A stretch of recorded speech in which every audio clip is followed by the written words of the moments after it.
আমাদের ঈদের সিনেমা তো মোটামুটি ভালো হিট। অহংকার বোধ করছি, আশা স্বপ্ন দেখছি, এটা আমাদের ক্রেডিট।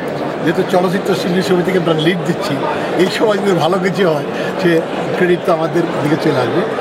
আমি শুধু শিল্পী সমিতির সদস্য, আমি সিনিয়র ভাইস প্রেসিডেন্ট হিসাবে আমি খুব আলোর মুখ দেখতে পাচ্ছি। কলকাতা সিনেমা কিন্তু আমাদের সাথে পড়ে গিয়েছে। এই যে শাকিব খান সহ কিছু কিছু নায়কের ছবি এসেছে, নায়কের ছবি এসেছে, খুব ভালো চলেছে।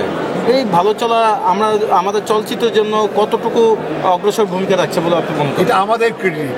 যেহেতু চলচ্চিত্র শিল্পী সমিতিকে আমরা লিড দিচ্ছি, এই সময় যদি ভালো কিছু হয় সে ক্রেডিট তো আমাদের দিকে চলে আসবে। আমরা চাচ্ছি যে আল্লাহর রহমতে মানুষজন আরও ফিরবে, আরও হলমুখী হবে, আরও ভালো ভালো ছবি হবে, আরও বেশি করে মানুষ বাংলা দেখবে। আমি শুধু শিল্পী সমিতির সদস্য, আমি সিনিয়র ভাইস প্রেসিডেন্ট হিসাবে আমি খুব আলোর মুখ দেখতে পাচ্ছি এবং অহংকার বোধ করছি, আশা স্বপ্ন দেখছি। স্বপ্ন দেখা তো ভালো, স্বপ্ন ছাড়া মানুষ আসলে সামনে এগোতে পারে না। আমরা চাই বলিউড বা হলিউড যারা যেখানেই করুক না কেন, তারা পারলে তারাও মানুষ, আমরা মানুষ। তারাও অ্যাক্টিং জানে, আমরা অ্যাক্টিং, তারা নির্মাণ করতে পারে, আমরা নির্মাণ করি। অবশ্যই ভালো কিছু, তাদের সাথে ভালো কিছু করবো, এই টার্গেট আমাদের আছে। এক সময় চলচ্চিত্রের একটা সিনেমা, যে ধরনের সিনেমায় রিলিজ হতো, অজস্র দর্শক এই সিনেমার বিপুলভাবে হিট করতো। আর এখন কালের বিবর্তনে হাতে মোবাইল আসার কারণে সিনেমার দর্শক হলে দেখে না, হাতে মোবাইলে দেখে।